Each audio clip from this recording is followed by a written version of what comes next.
मित्र, एखादं चांगलं काम किंवा आपला अभ्यास आपण सोडून देतो आणि मग आपल्याला असं वाटत राहतं की ते काम सोडायला नाही पाहिजे, तो अभ्यास सोडायला नाही पाहिजे. पण त्या कामात किंवा त्या अभ्यासात मन न लागल्यामुळे परत त्या कामापासूनच आपण जर दूर राहत असू, तर अशा प्रसंगी परत त्या कामामध्ये मन लावण्यासाठी काय करायला पाहिजे, या संदर्भामध्ये आज आपण चर्चा करणार आहोत. लक्षात ठेवा, प्रत्येकाला कोणतं ना कोणतं काम करावं लागणार आहे आणि तुम्ही ज्या दर्जाचं काम कराल त्या दर्जाचं जीवन जगायला मिळणार आहे. त्यामुळं मी जे काम सांगत आहे तो विधायक काम, उपकारक काम आणि अभ्यासाबद्दलही हाच संदर्भ सांगतोय की जे तुमच्या जीवनामध्ये प्रतिष्ठा देणार आहे, पैसा देणार आहे, कुटुंबाला सन्मान देणार आहे, तुम्हाला सन्मान देणार आहे, राष्ट्राची शान आणि मान वाढवणार आहे, अशा अभ्यासाबद्दल मी बोलत आहे. पण एवढं सगळं उपयुक्त बाबीपासून आपण दूर गेलेले असाल तर अजून वेळ गेलेली नाही. परत या पाखरानो, परत या. हे लक्षात ठेवा की वाहत जाऊन पुरुषार्थ गाजवता येत नाही, पोहून पुरुषार्थ गाजवावा लागतो. पोहून तीरावर जाण्यासाठी परिश्रम नक्कीच जास्त लागतात. नक्कीच संयम ठेवावा लागतो. नक्कीच वेदना सहन करावी लागते. पण याचा अर्थ असा नाही की वाहत जाणाऱ्यांना काही त्रास नसतो. त्यांना पण त्रास सहन करावा लागतो. पण तो त्रास हा त्रासातच शेवट असतो त्यांचा. पण जो विधायक मार्गासाठी, विधायक ध्येयासाठी जो काही आपण त्रास सहन करतो, जो काही संघर्ष करतो, जे सहन करतो, जे संयम ठेवतो, याचे फळं चांगले मिळतात.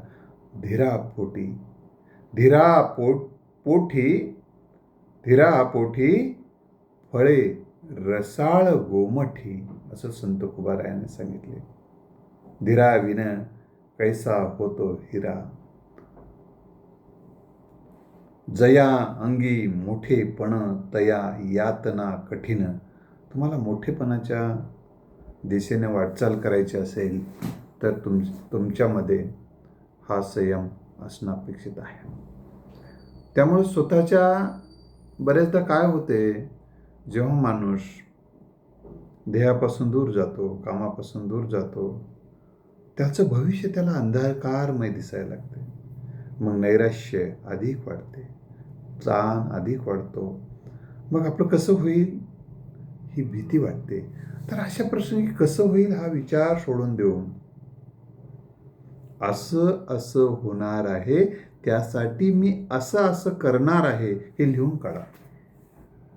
हे वाक्य परत एकदा ऐका की कसं होईल असा विचार न करता असं होईल हा विचार करा, ते लिहून काढा आणि त्यासाठी तुम्ही काय एफर्ट्स घेणार आहात ते पण लिहून काढा. मग त्यासाठी स्वतःला तयार करावं लागते. घडताना आणि घडवताना खूप काही भोगावं लागतं. कधी कधी भाकरीसारखं तव्यावर भाजावं लागतं. भाजलेलं बरं असतं, भट्टीतून निघाल्याशिवाय सोन्याला मोल नसतं.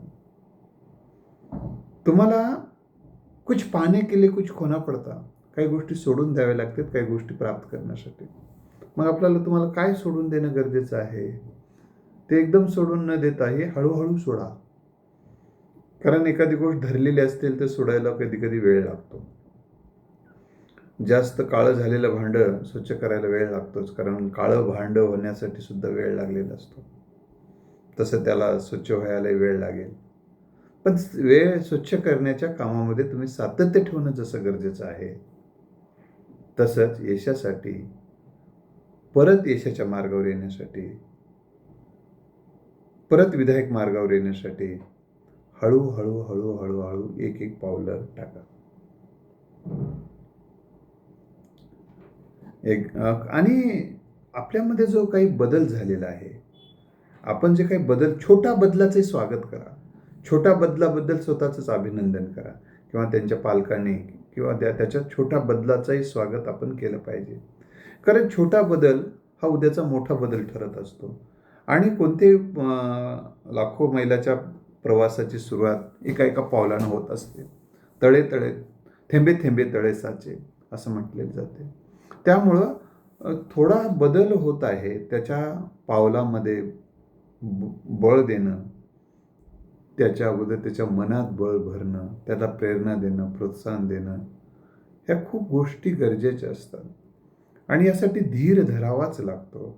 आज आता ताबडतोब ही घाई आयुष्यामध्ये यशाची, आनंदाची, सुखाची, समृद्धीची आमराई फुलू देत नाही. त्यामुळे त्याला धीर धरावाच लागतो, संयम ठेवावाच लागतो. तर मी तुम्हाला सांगत होतो की तुम्ही रूटवर काम करा, कारणावर काम करा. परिणाम काय व्हायला त्यापेक्षा कारण कुठे आपण कोणत्या कारणामुळे बाहेर गेलो याचा विचार करा आणि त्यापासून हळूहळू दूर जाऊन योग्य कारणावर भर द्यायला शिका. तर तुम्हाला नक्कीच यश मिळायला होईल, सोपं होईल. आता एक महत्त्वाचा मुद्दा मी तुम्हाला सांगत आहे. जे काही कराल ना ते सातत्यानं करा. थोडंच का असेना पण सातत्यानं करा.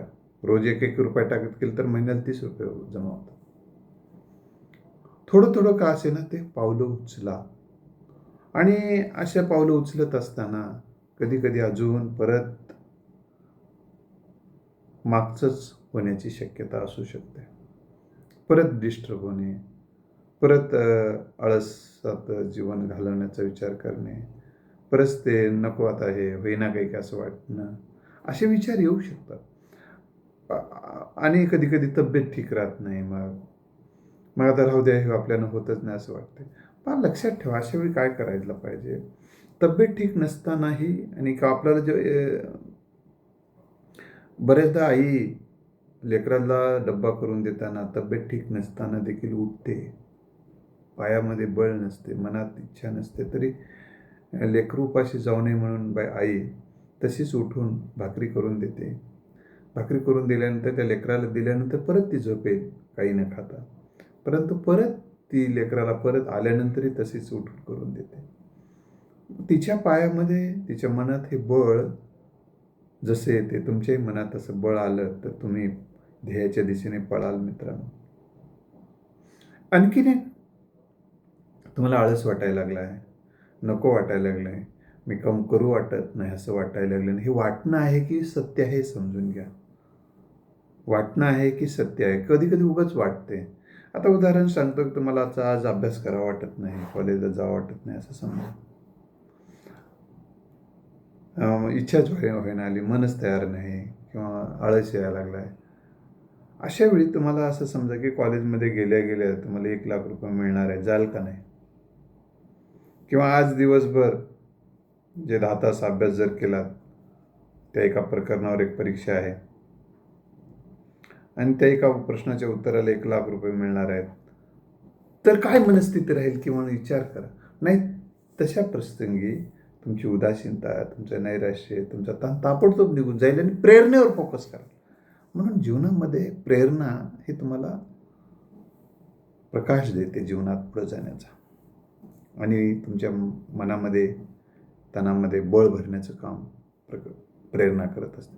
म्हणून तुम्ही मोटिवेशन खूप महत्त्वाचं आहे आणि ते त्यातल्या त्यात सेल्फ मोटिवेशन खूप महत्त्वाचं. स्वतःला स्वतः प्रेरित करा.